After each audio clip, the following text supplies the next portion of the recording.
So you're live on YouTube, and we're getting everyone moved over onto Zoom. Okay, thank you so much. Wow, you are a very persuasive person.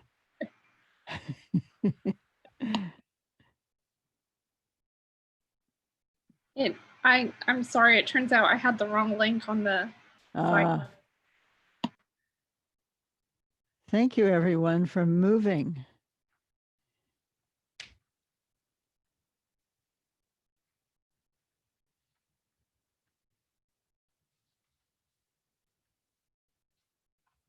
Happy Sagadawa. Thank you. You too. Thank you.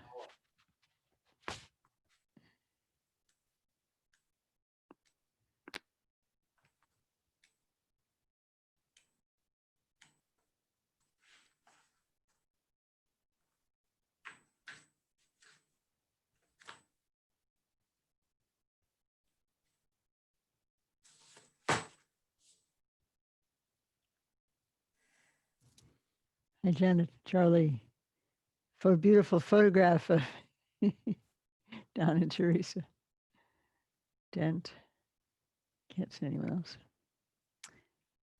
Are people still moving over, Emily? Just a few, but we can get started. I'm taking care of them. Okay, I'll wait for a minute.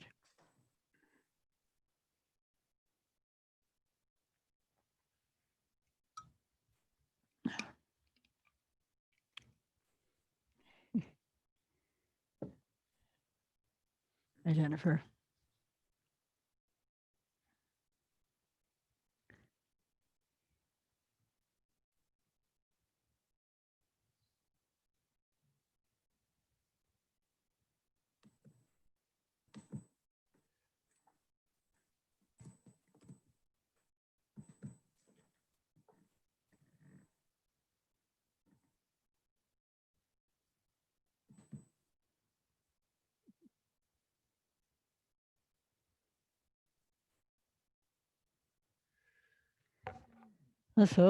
So good evening, everyone.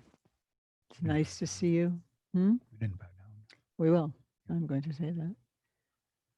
So Sagadawa, it's the peak of the Buddhist holy calendar, really. Buddha's awakening, his passing into parinirvana, his birth, many say. So really all of the big events of the Buddha's life, the lifetime during which he originated the teachings, which are still what we hold and cherish today. This is a sweet moment. We'll start by bowing down.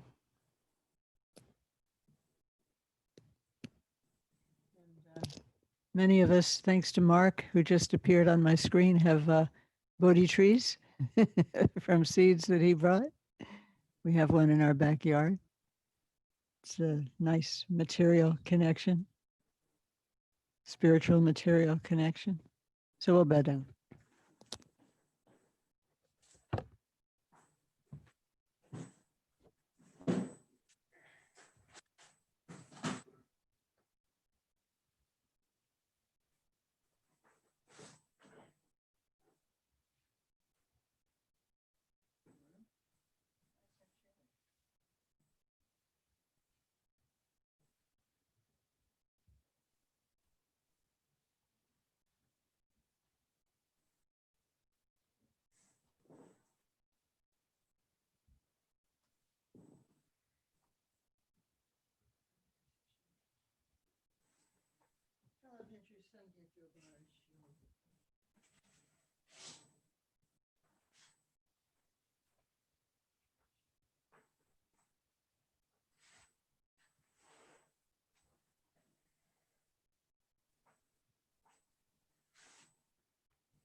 Let's begin with our fourfold intention. Really. Anne, can you put your mic on? Oh. I just looked at my mic and I thought, now I'm so good. I remember to put it on. But then I knocked over this book and I forgot. Thank you. Our fourfold aspiration, which is a pith and center of our Mahayana path. And then our Dechen Barwa. All the Buddhas are watching us because it's this very special day. And our good intentions just like are in an echo chamber, magnifying their magnificence and their power. That's how we feel. That's how the Tibetan tradition feels about this day. The whole first part of Sagadawa month, but this is the culmination of the full moon. May all beings always have happiness and its causes. May all beings always be free of pain and its causes. May all beings always be pain-free and live happily. May no beings ever cling to those near nor spurn those far.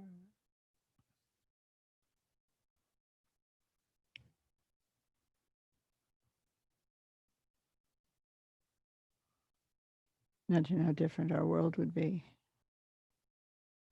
if those were in everybody's heart. Wow.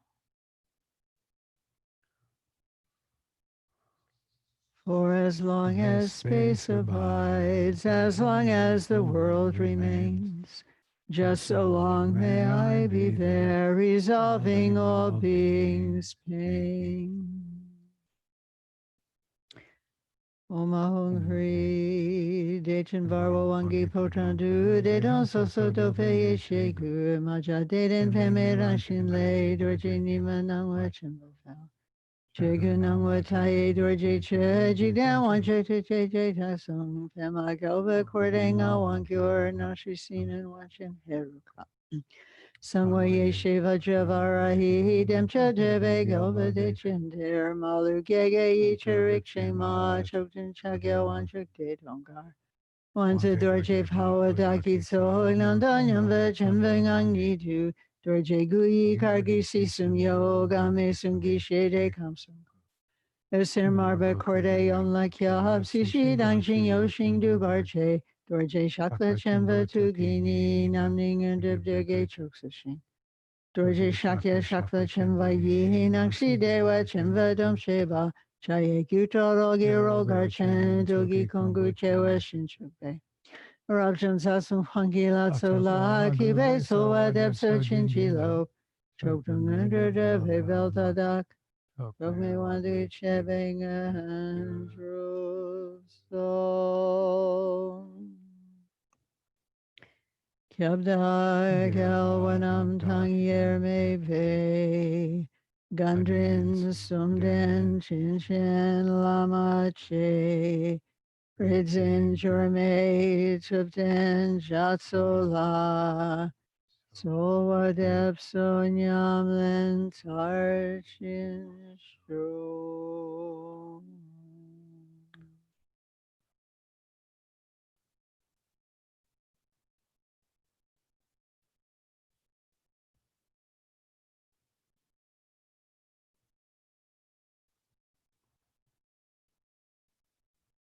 In a few minutes, just to sit, feel supported, feel easy, letting go of thoughts, letting go of whatever it is that you sense that you do to give support, oomph to your thoughts, letting that go.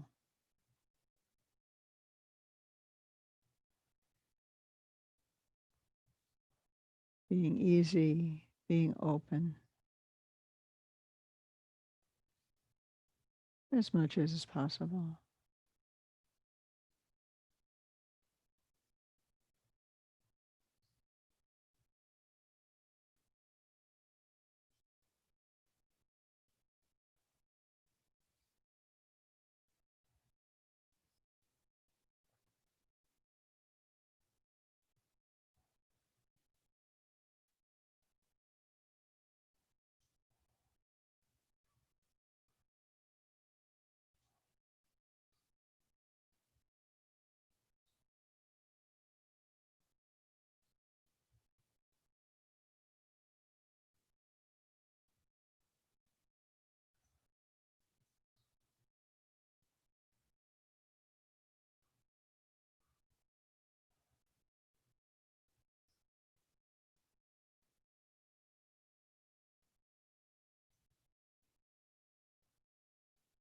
Letting your attention rest on your breath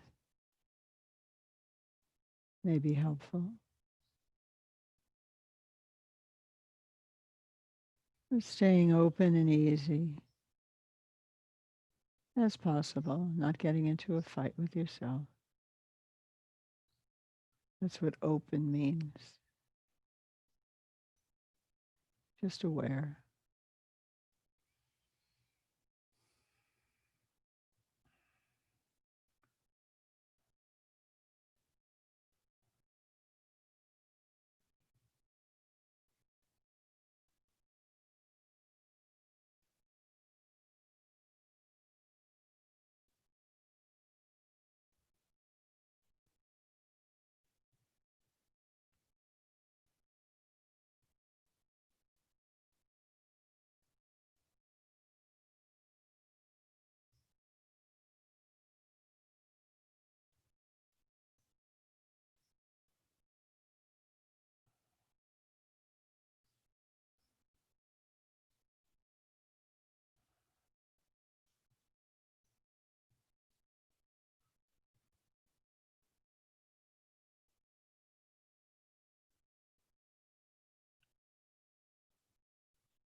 And so perhaps having been at ease in this way, we emerge perhaps a little fresher, a little more easy and relaxed, ready to enjoy our time together.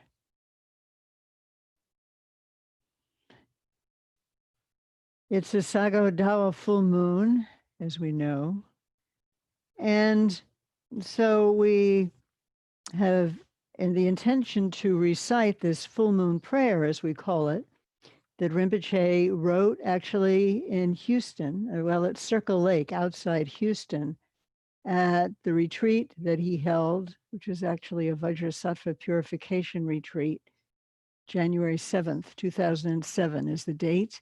And I only just realized now, looking at that date in 2020, that in fact was the last retreat there. He hasn't been able to, right? No, that's not. He came back again the winter of 2007, 8, and 2008. So he wrote this so that we would have it, because Buddhist traditions generally, there's the 8th, there's the 10th, there's the 25th of the lunar calendar, and different parts of the Tibetan tradition have special practices they do on those days, but he felt that everybody could come together on the 15th, on the full moon, with his prayer. So you can see right there a kind of ecumenical intention, which is really related to the heart of the prayer. And he did not give a commentary on it. And, you know, one of the challenges in the Tibetan tradition is that we have lots of things that we recite, and we get very used to reciting them. And if we don't sometimes really pause and, or at least I think it helps to pause and kind of go over what it is that we're reciting and make it more compelling for us and more powerful when we do recite it. So I felt it would be auspicious on this full moon of Sagadawa to spend a few minutes together looking at the text, the words, and feeling into what they mean to you. And I will comment a bit, and as a kind of stimulus for your personal and our collective reflection on why did he write this great master of poetry and revealed text. This was what he wrote for our full moon prayer. And we've gotten into the habit of calling it the full moon prayer, but let's look at the actual title. It is an aspirational prayer That means in this prayer, we are expressing that to which we aspire. We're expressing what we want, what is our heart's desire. And specifically, a prayer in which we express these things at extreme times. Could have been translated at the end of time, but I think that would have a different meaning than was intended. Extreme times. Well, by golly, if we are not in extreme times, we are. There have been other extreme times on the planet, but we, in our lifetime, this is a very, very big one, no doubt. So we come to this prayer in recognition of what we are facing. Viral pandemic, increasing awareness of a pandemic of hatred that is actually not recent at all, but is for better, I hope for better, but certainly also in many ways for worse, coming into fuller visibility right now. So we're quite aware of the angst around the world and in our own hearts, in our towns, in our families, people that we know, people that we need to know better. This is the circumstance in which we are offering this prayer. And what is the outcome of this prayer? According to the second part of the title, there is a way for all that we desire, literally the 9 desirables. It's a metaphor in Tibetan for everything you could want to just come about spontaneously. Now, does that mean we don't have to work for it? No. But yet, at some deep, deep level that we as practitioners seek to understand,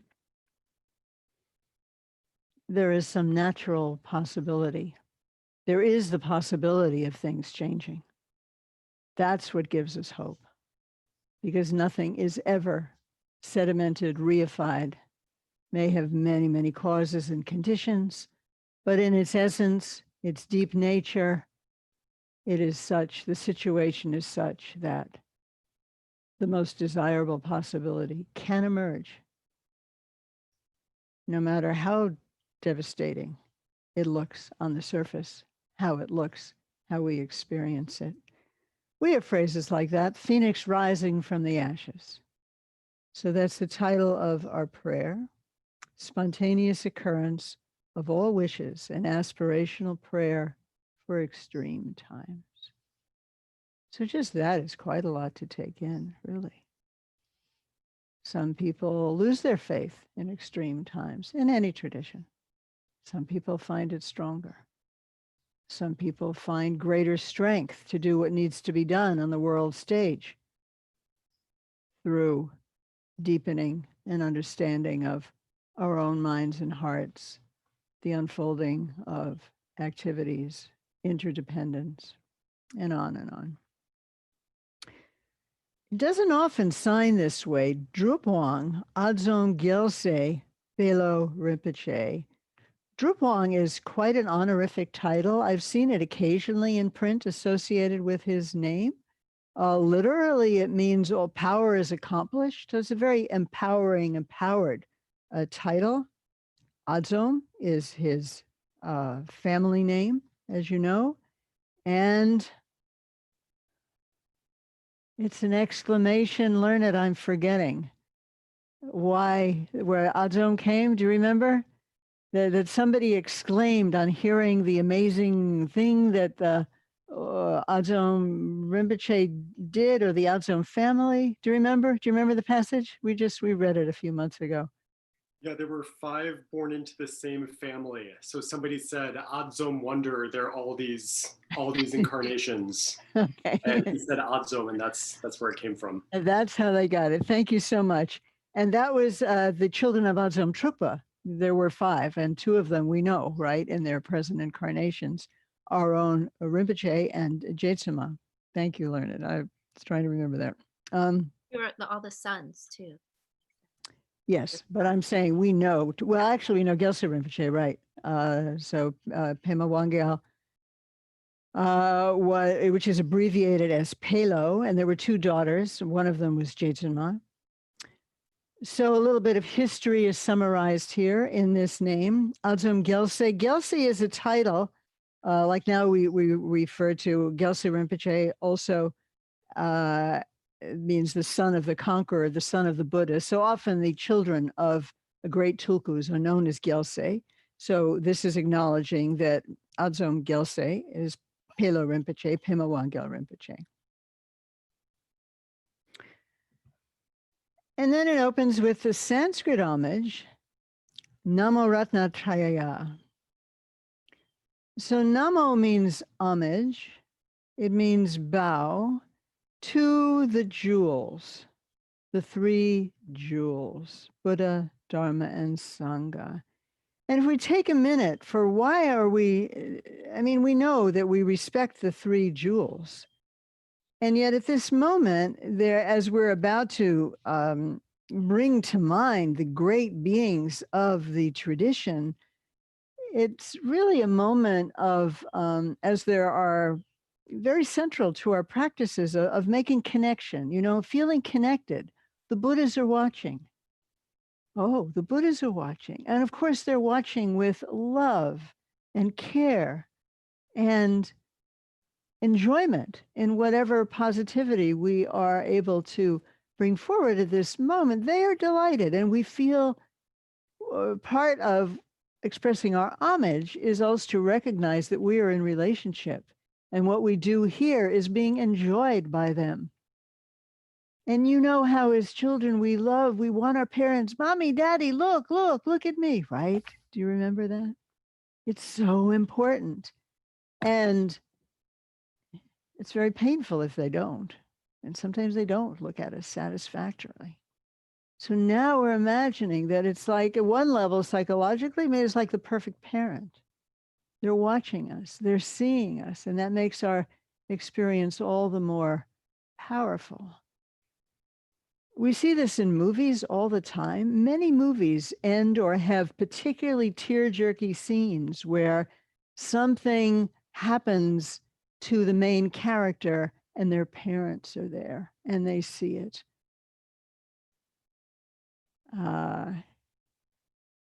If some of you remember Dirty Dancing, which maybe is still going around, you know, the final moment when she dances and her parents see her and they accept that she's growing up.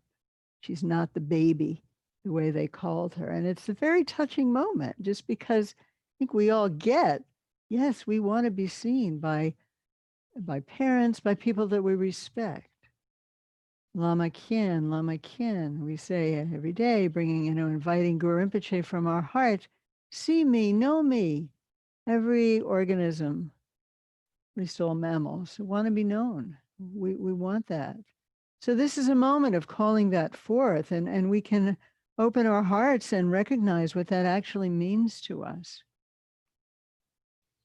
The gurus, that means all of our teachers, that means our living teachers, that means the teachers of the lineage that we're familiar with, that we have an affection for, that we have a love for. Feel that they're here, the Buddhas, Buddha Shakyamuni, all the other, Amitabha Buddha, Maitreya Buddha, whoever you have a connection with, and all of the bodhisattvas, all of those great beings in all 10 directions who have spent countless eons working for the benefit of beings like ourselves, so that now we find ourselves in this auspicious situation of actually being able to take up and practice the path. All of you, I bow down to you. I make offerings. I show you my respect. I go to you for refuge. I entreat you to bestow empowering blessings. All of this is relation building language. Now, if we've had difficulty with parents, difficulty with authorities, difficulties of various kinds, we may have different kinds of feelings that we can also acknowledge. Wait a minute, I'm going to be nervous if I feel I'm surrounded by all of these enlightened beings. But remember, they're always looking on us with full love. However bad we've been, they know. But that's not the main thing they're interested in, and it's not what they focus on. They know our true heart, our real nature. It's like having a teacher who sees promise in you when you think you can't do anything, or a parent or a friend. No, you can do it. It's really meaningful. So that's the kind of relationship that we're inviting here. And, we sing through the prayer and we don't spend a lot of time on it, but even just for a moment now, do you remember a moment when somebody encouraged you, when you thought it was hopeless? I mean, I have millions of such moments, right? No, I can't do that. I'll go ahead. It'll be all right. So, at one level, we're setting up a relationship with these beings. At another level, we're setting up a relationship with the potential that we actually have, that they are seeing in us all the time. No matter what, they see it in everyone. The who's who of bad guys in history, who are much on our minds these days, they have it too. All the more tragic that it is not being called on right now. And also the 10 directions is, I think, an expression of wholeness. I remember once when His Holiness the Dalai Lama gave a Kala Chakra initiation, and he bowed down in all 10 directions. It was heart-opening.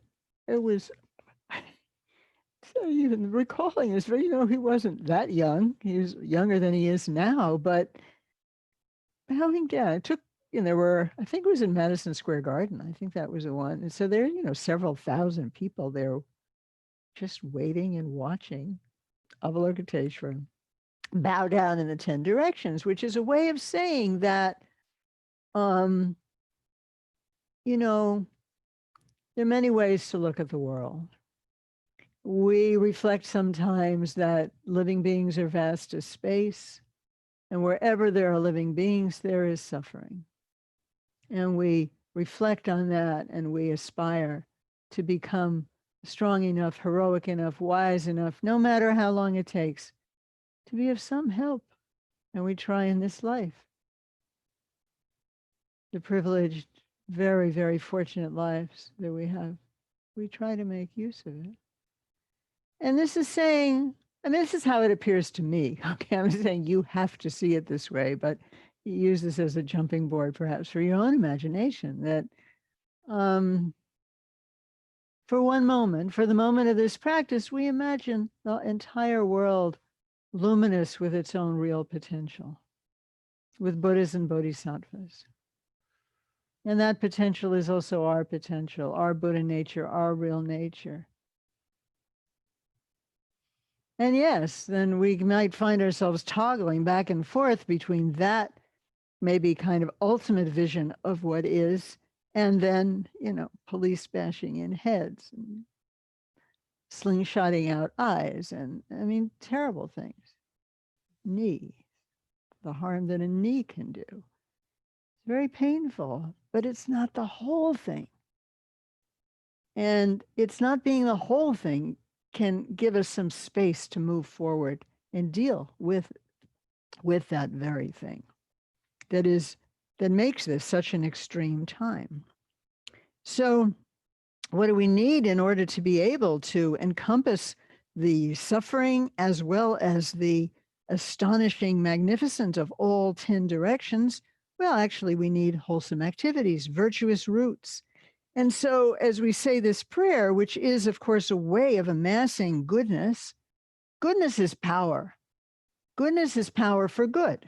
When we have this kind of wholesomeness flowing through our system, we are capable of being of benefit. May it be that I and all limitless, that's that limitless, vast as space, living beings in all of our lifetimes. No, we've had an infinity of space, an infinity of time, now personalized, our own lifetimes. May we come into contact with real teachers, authentic mentors, somebody who can really, guide us, help us, and love us, accept us as we are, and help us move forward. That's very important. Friends in virtue. This is the Kalyana Mitra.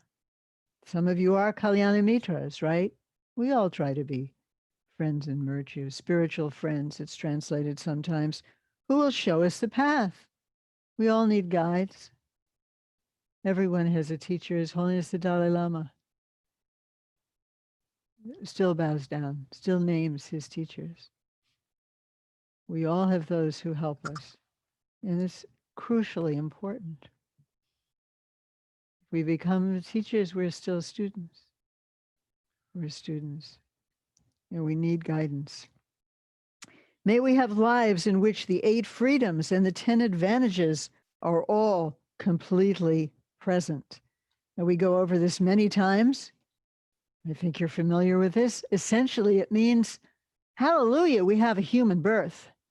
As you know, in the Buddhist context, we could be born in a hell as a hungry ghost, in a place where there's no Buddhist teaching, in a place where Buddha has never come, where the teaching hasn't continued. I'm mixing up the 8 freedoms and the 10 advantages, but the bottom line is, somehow or other, through causes unfolding since beginningless time, at least since the Big Bang, we for sure know that, everything is a consequence of things unfolding since then.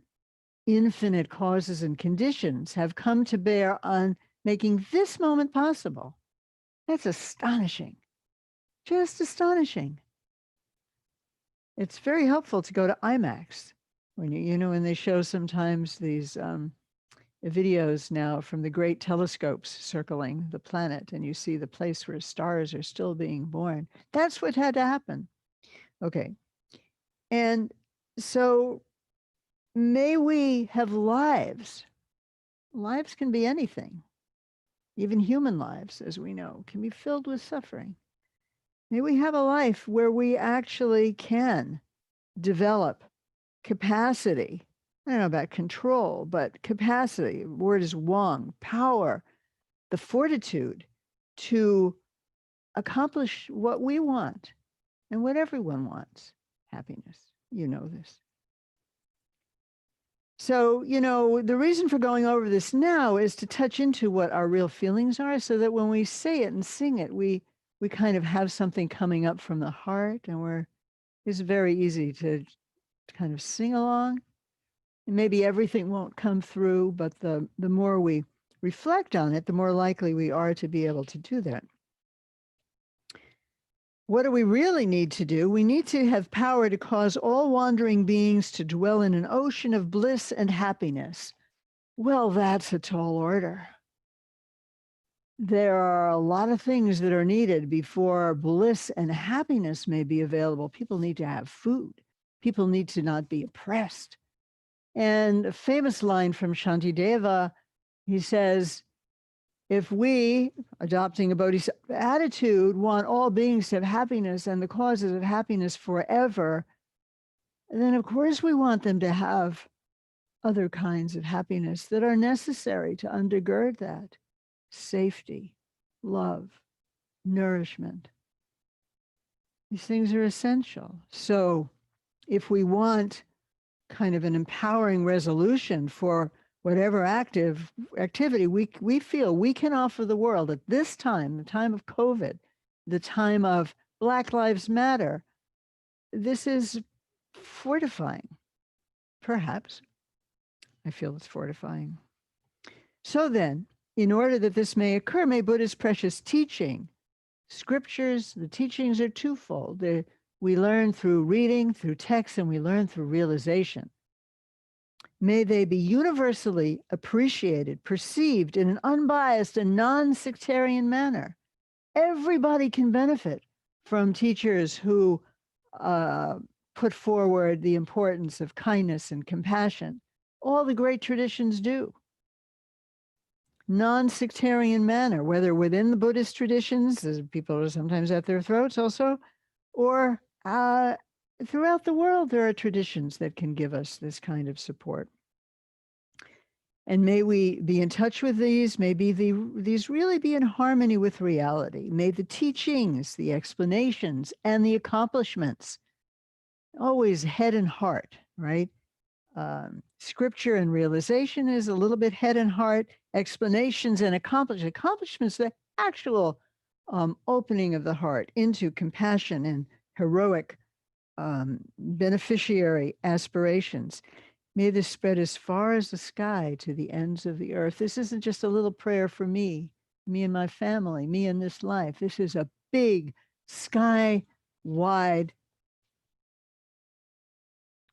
aspiration. So we try to make our minds, we think of the sky, make our minds vast. May our lives and conduct be equal. You skipped may occurrences. Thank you.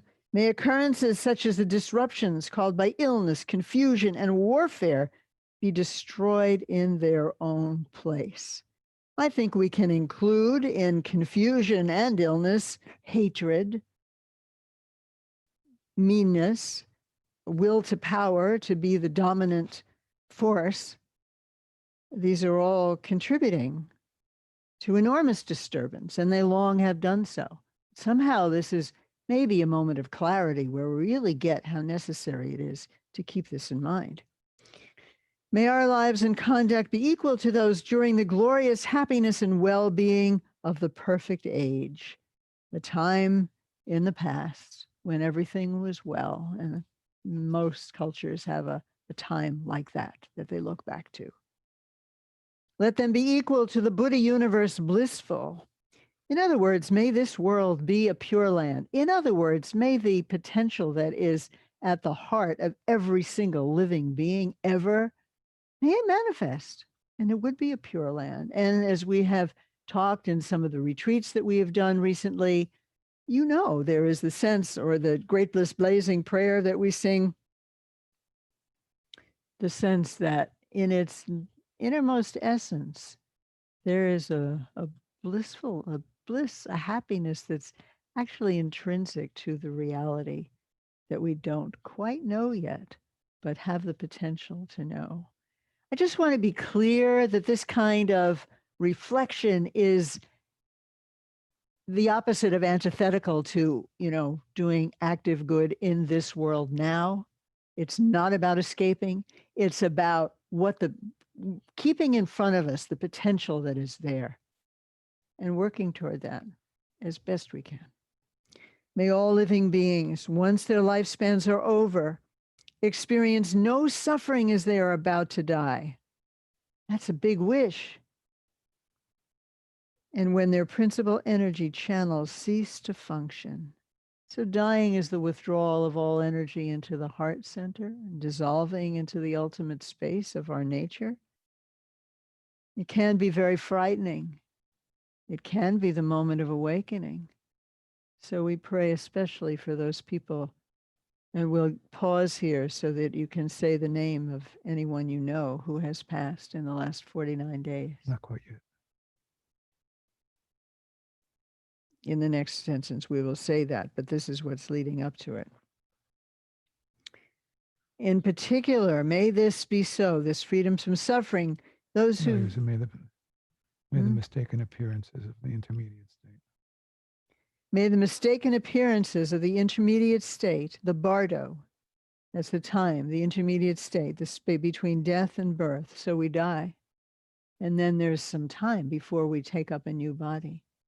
And especially during that period where we're not very cathected to our usual identity. So it's a period possible to feel very scared because we don't have anything to hold on to, but also precisely because we're not holding on to anything. Oh my goodness, it's a possibility for great awakening. And many of you have studied about the Bardo state. So you know that there's a great deal there. It makes it very important that we pray, as we do in this next line, may this be so for the following new to the intermediate state. And here we will stop and say the names. And may it be that those in such an intermediate state be transported to the Buddha universe of Sukhavati, the joyous. They don't actually have to go anywhere. It's not somewhere else. This Sukhavati joyous land, it's our own nature. In brief, may it be that without wandering throughout time in all samsaric forms, all beings come to achieve their own aims. Our ultimate aim, our ultimate purpose is to awaken so that we can help others to their ultimate purpose, to awaken. Why is that ultimate? Because it takes us beyond suffering and it makes us maximally beneficial agents in this universe. Without impediment, just as did the Buddha, Siddhartha. That's what Siddhartha means, the one who has achieved all aims, all siddhas, all powers, all siddhis. Thus, Full arta, actually. Siddha means accomplished. right, the one who has gotten the accomplishment, the siddhas, right? The arta, the purpose is, siddha is accomplished, arta is purpose. Oh, okay. Who has the siddha of having achieved all aims. That's the ultimate siddhi, the ultimate power to achieve all of these aims, Siddhartha. Thank you. Thus, in order to bring things about in accordance with this, through the power of the three jewels, we can't do this by ourselves. But we have a lot of help from all directions. And the truth of the inevitability of actions and their effects, may whatever aspirations are made come about just as they are meant to. May our wishes come true. May our wishes come true. Right? This is a deep, deep desire. We sing it every birthday. It's the same thing, but with a vaster dimension. And then we close. Tayata panchati avabodhana ye soha. Thus, with the motivation and wish that the aspirations that have been made here come to be, I, known as Jurme Tupten Gyatso, and ordained in the lineage of Shakyamuni, have written this for Westerners in the American Dharma Center, White Jewel Mountain. May this aspirational prayer be auspicious and have virtue in all places and times. Sarva Mangalam. I think he started it in Colorado and finished it here, and that's why the colophon says that it's Circle Lake Retreat in Texas. So 746. Emily, is the Green Tower practice on a different link or the same link? It's on a different YouTube link, but it's on the same Zoom link.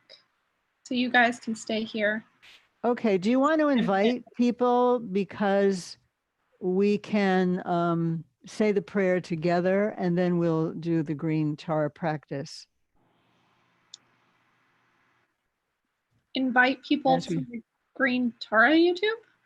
Or Well, how isn't Invite that people what? from the Green Tara YouTube to the Zoom, Uh, right? That's what you're saying. yes, we would like it. Well, they're welcome to come and sing this prayer, say this prayer with us. That would be very auspicious. And then you tell them what to do in order to do Green Tara. So the people who are here, this will still be the same Zoom for Green Tara. Is that right? Yes, yes. Okay, Yeah. that's fine. So we can, okay, good. okay.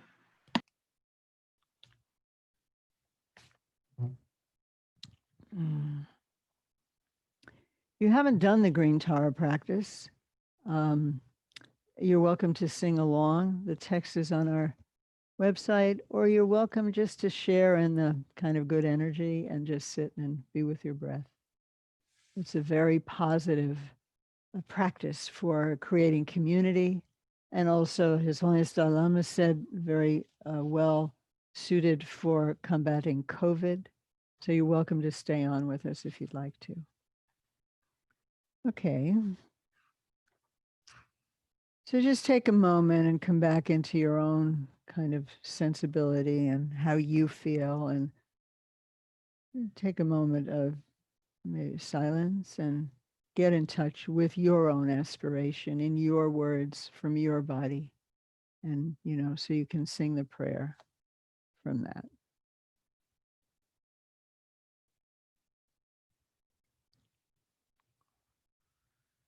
So those of you who are just joining, we're about to recite the spontaneous occurrence of all wishes, an aspirational prayer for extreme times. It's page 42 in our prayer book.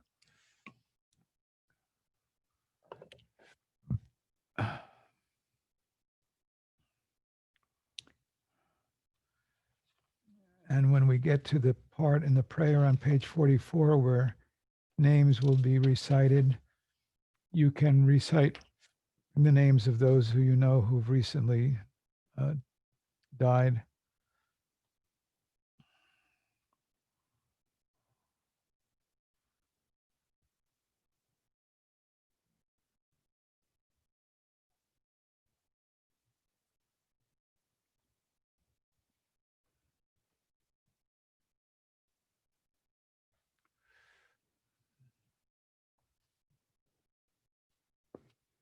We'll read it slowly so you have time to touch into your own aspirations as we go, at least a little bit.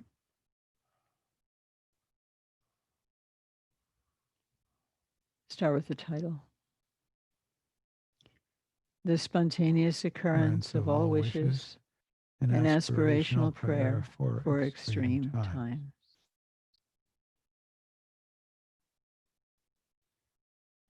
Namo Ratnatrayaya.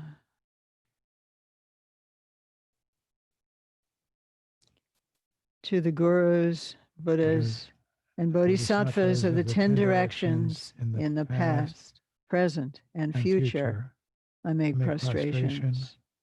I worship you with offerings. I go to you for refuge. I entreat you to bestow empowering blessings.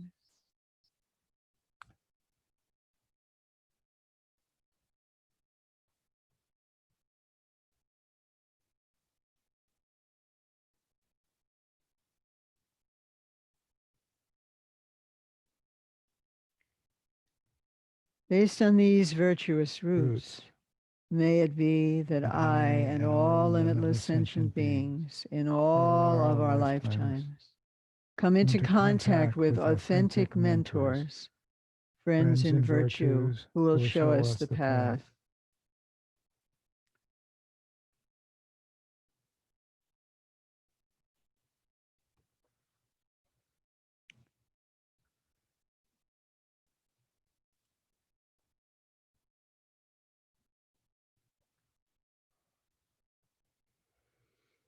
May we have lives in which the 8 freedoms and the 10 advantages are all completely present, and naturally have power over our own and others' aims. May we have the power to cause all wandering beings to dwell in an ocean of bliss and happiness.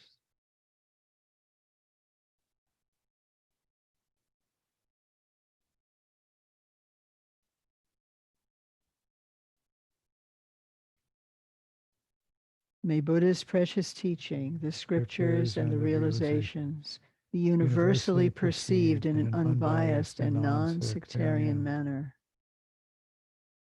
and to be thoroughly in harmony with reality.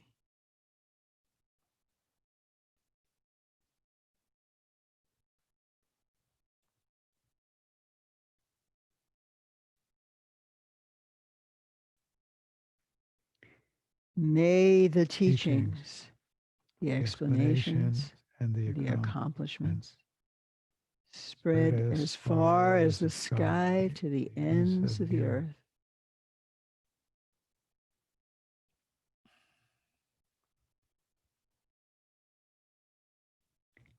May occurrences such as the disruptions caused by illness, confusion, and warfare be destroyed in their own place.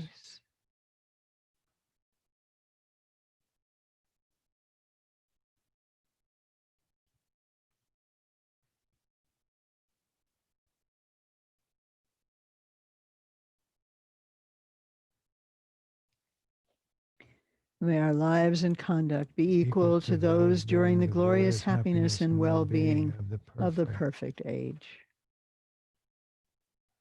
Let them be equal to the Buddha universe blissful.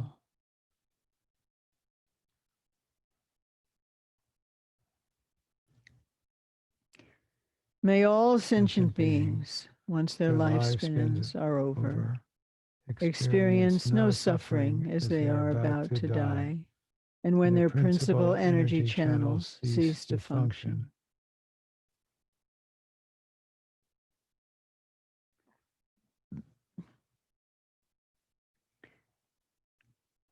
May the mistaken appearances of the intermediate state, the bardo between death and rebirth, dissolve in their own place.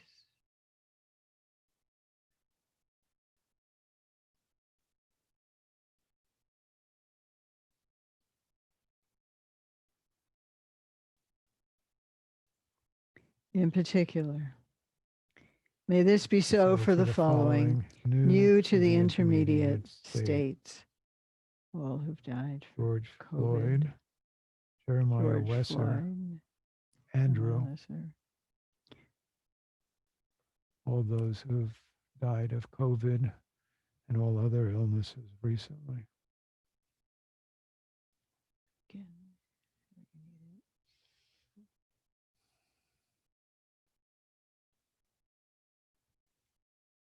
And may it be that those in such an intermediate state be transported to the Buddha universe of Sukhavati, the joyous.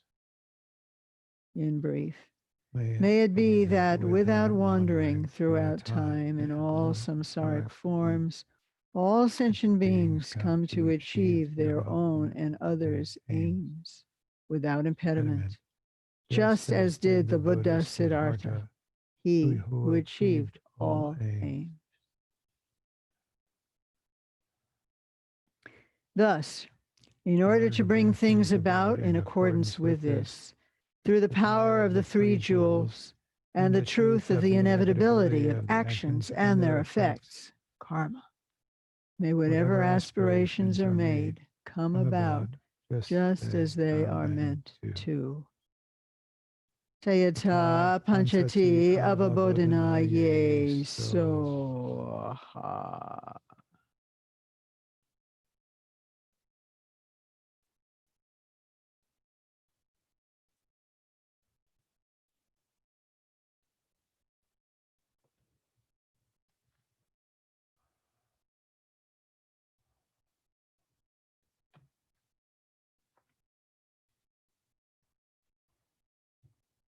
And our awe, feeling that these powerful aspirations, even right now, go out in 10 directions and somehow begin to bless the world and open these possibilities.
Greetings, everyone who came over from YouTube recently. Hi. Or maybe the screen just changed. I don't know. We'll take a moment to breathe. I think we'll do our green Tara practice, and then we'll have a little time to hear what your own thoughts are at this time, at least a few